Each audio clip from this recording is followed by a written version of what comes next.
मालेगाव नाशिक येथील महापालिकेत उपमहापौर व समाजवादी पार्टीच्या नेत्या शान हिंद यांनी त्यांच्या दालनात पाठीमागे म्हैसूरच्या 18व्या शतकातील शासक टिपू सुलतान याची तसबीर लावल्याने वाद पेटला। या प्रकरणी शुक्रवारी शिंदे सेनेच्या नगरसेवकांसह हिंदुत्ववादी संघटनांनी त्यास आक्षेप घेतल्यानंतर शनिवारी महापालिका प्रशासनानेच तसबीर हटवली।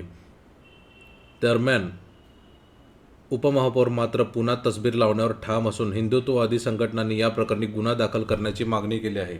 शिंदे सेनेच्या नगरसेवकासह पदाधिकाऱ्यांनी आक्षेप घेत सदर तसबीर हटवण्याच्या मागणीसाठी मनपा आयुक्त रवींद्र जाधव यांच्या दालनात ठिय्या आंदोलन करत निवेदन दिले होते।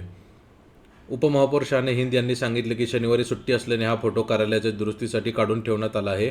दुरुस्तीचे काम संपल्यानंतर आमच्या विचारधारांशी जुळणारे तसेच संविधानाने दिलेल्या अधिकारानुसार धर्मनिरपेक्ष असल्याचे फोटो लावणार आहे। या विधानावर अनेक लोकांच्या प्रतिक्रियासुद्धा आल्यात।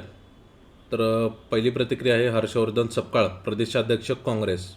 ते म्हणतात, छत्रपती शिवाजी महाराज हे आपल्या शौर्यामुळे आणि भारतात स्वराज्याची संकल्पना देऊन प्रसिद्ध आहेत आणि त्याच पद्धतीने टिपू सुलतान यांनीही इंग्रजांविरुद्ध लढा दिला व त्यांनी वीर अशा योद्ध्याचे रूप दाखवले। त्यामुळे त्यांच्या शौर्याची किंमत पाहता त्यांना छत्रपती शिवाजी महाराजांची समकक्ष मानले जाऊ शकते। त्याच्यावर या वक्तव्यावर मुख्यमंत्री देवेंद्र फडणवीस यांनीही प्रतिक्रिया दिलेली आहे। फडणवीस म्हणतात, छत्रपती शिवाजी महाराज आणि टिपू सुलतान यांची तुलना करणे खूपच चुकीचे व लाजिरवाणे आहे। असे जोडे चाटणे मी या जन्मात बघितले नाही। छत्रपती शिवाजी महाराजांनी स्वराज्याची स्थापना केली आणि सामान्य माणसाला मुक्त केले, तर टिपू सुलतानने अनेक हिंदूंची हत्या केली होती।